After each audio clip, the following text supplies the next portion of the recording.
Hello, YouTubers. Hello, everyone watching, all my wonderful viewers. Thank you for watching.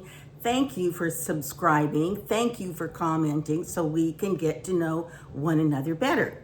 In case you haven't watched before, I'm Palm Springs Cindy, and my channel is about mature women, what it's like aging in a world that values youth. And I've pretty much shared my life experiences in the 10 or more years that I have been on YouTube. So if you like this video, please give me a thumbs up and check out some of my other videos. Last week, Tuesday actually, I had a little happy hour get together at my house, which I love doing. Just impromptu, no, it's no big deal, but it's fun for all of us gals to get together and just girl talk, share some time together, and so on. So the night, it did not end late, and the gals stayed and really helped me sort of clean up. So I did get to bed at a decent time. But Wednesday morning, I needed to get up because I was playing bridge Wednesday I needed to be in Palm Springs at noon. I think it was 12 o'clock, around noon. And so, which means I have to leave my house at 11, which means I have to get up, I have to be up like in the shower-ish around 9:30.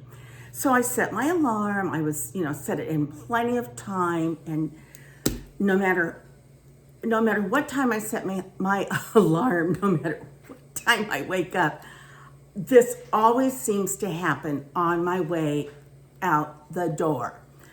So, basically the morning starts as scheduled. My alarm rings, I get up, I fix a cup of coffee, I have time to check out the news, to have, some quiet time, and then I keep my eye on the clock and I make sure that I start getting dressed. Like, in other words, showering. If I have to wash my hair, I'll do that.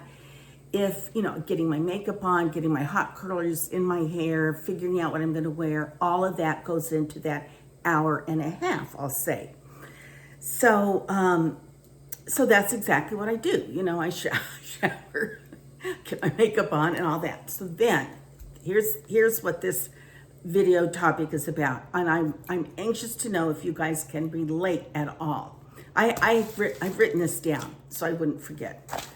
So now I'm about ready to walk out the door, and I'm trying to get dressed, but my bracelets are getting caught on every single thing I'm trying to wear. Okay, that doesn't sound like much, but it's like, oh my gosh, stop, take it off. I don't want to pull the garment to where I make a hole in it. So I have to be careful of that. That happened at least once or twice because I couldn't figure out what to wear. And that took, put this on. No, this does not feel comfortable. Oh, this one has a spot on it. Oh, this is too wrinkled, whatever. So, okay, that, I'm taking too long to get dressed as it is, let alone to have to take things off because my bracelet is snagging everything. Then, as I'm putting my makeup on, I'm realizing that I'm missing some important ingredients. And so I'm thinking, well, where's my blush? Where's my eyeliner? And then I realize, think about it, and I realize, oh, I think it's in my purse. So go find my purse is in my car. Okay, go out to the garage, get my purse, bring it in, dig through my purse. Here's my makeup bag, pull out what I think I want. Take it to the bathroom. Okay, now I've got what I need. I'm having a very bad hair day. Sometimes when I wash my hair and I remove the rollers and all that, my hair, because it's just freshly washed, is so soft and so just soft and silky that it will not hold one curl. So I was having, even though I washed my hair and all that, I was having a very bad hair day. So that wasn't good. And then I needed color desperately. And so I have that little spray thing you shake and then you can kind of spray it around your root area. Well, I hardly had any left in it. So I'm shake, spray. Of course, I'm hitting too hard here, not hard enough there, all over my fingers. That was a big mess.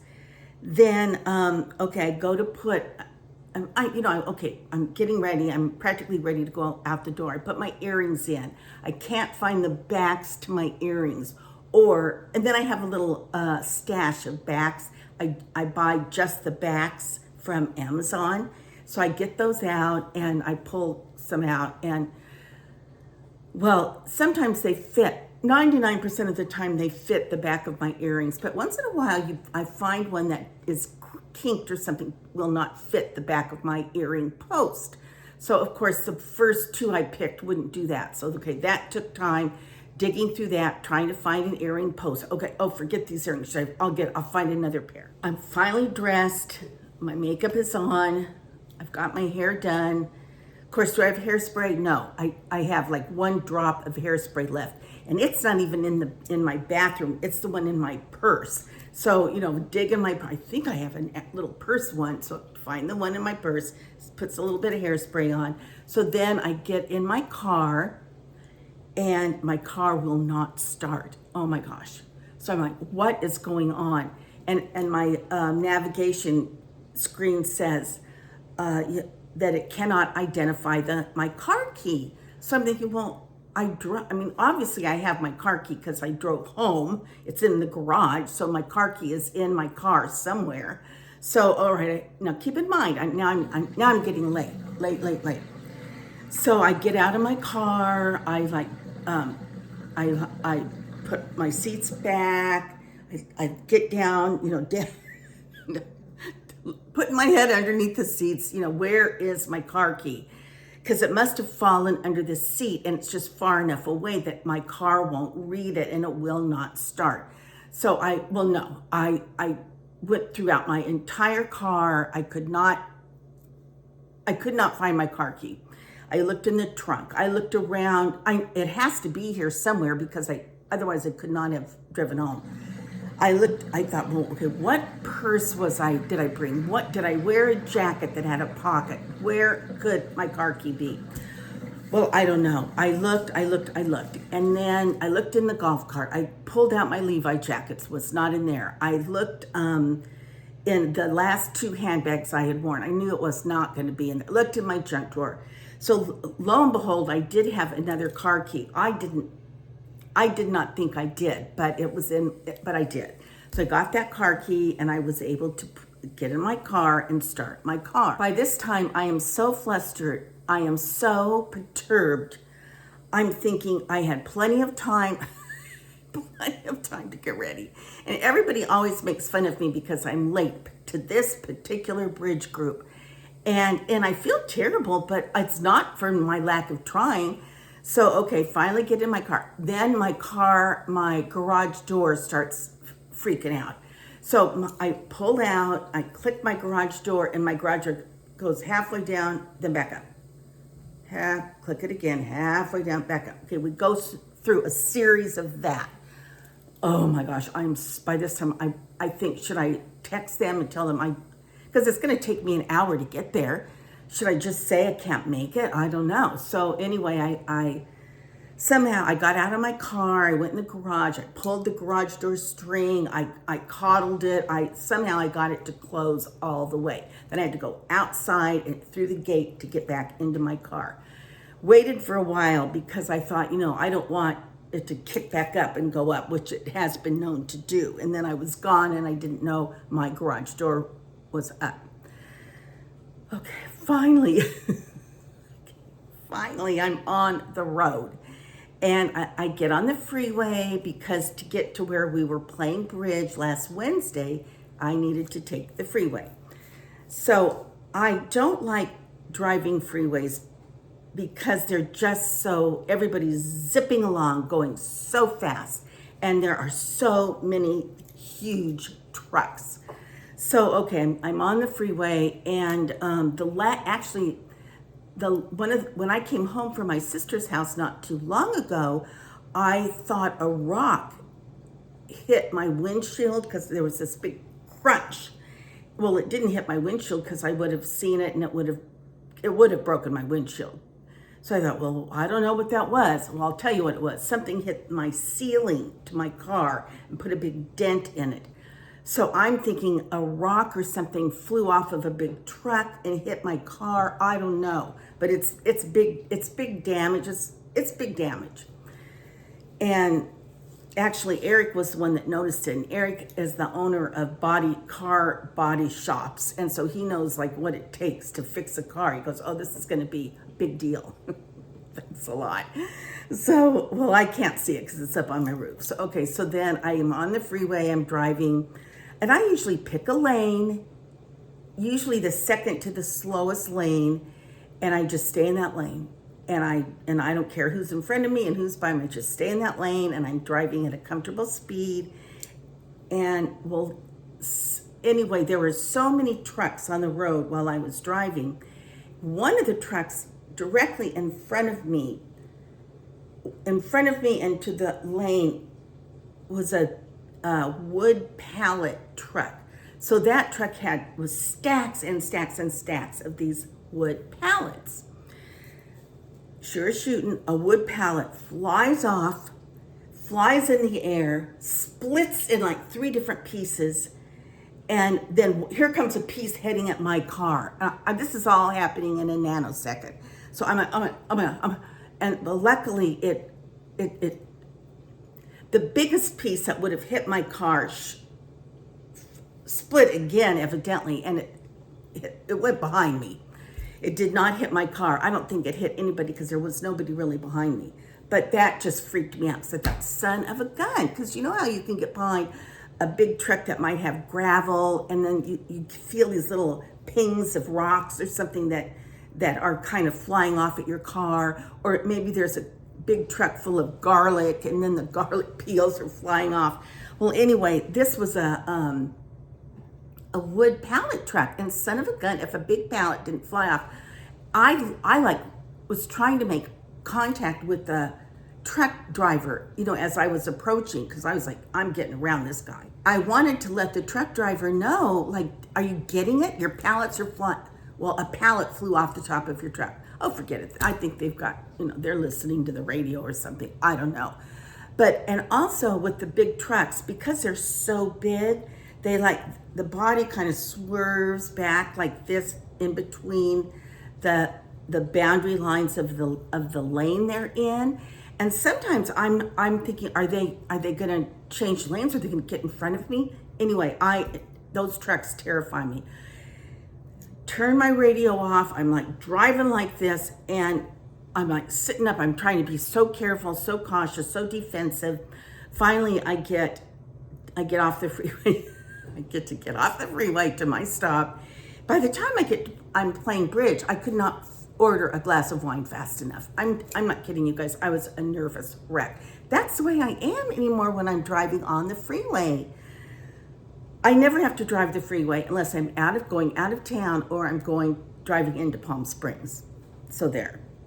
The other day I uploaded a video from makeup I had purchased from the $1.23 store. And it was mostly LA Colors makeup, and I think I bought like everything I needed, and my bill was like $29. I was elated. Well, good news upon bad news. Some of the makeup was fine, some of it was not. I noticed my eyes were starting to get watery, and the makeup was it was like, well, anyway, it wasn't good.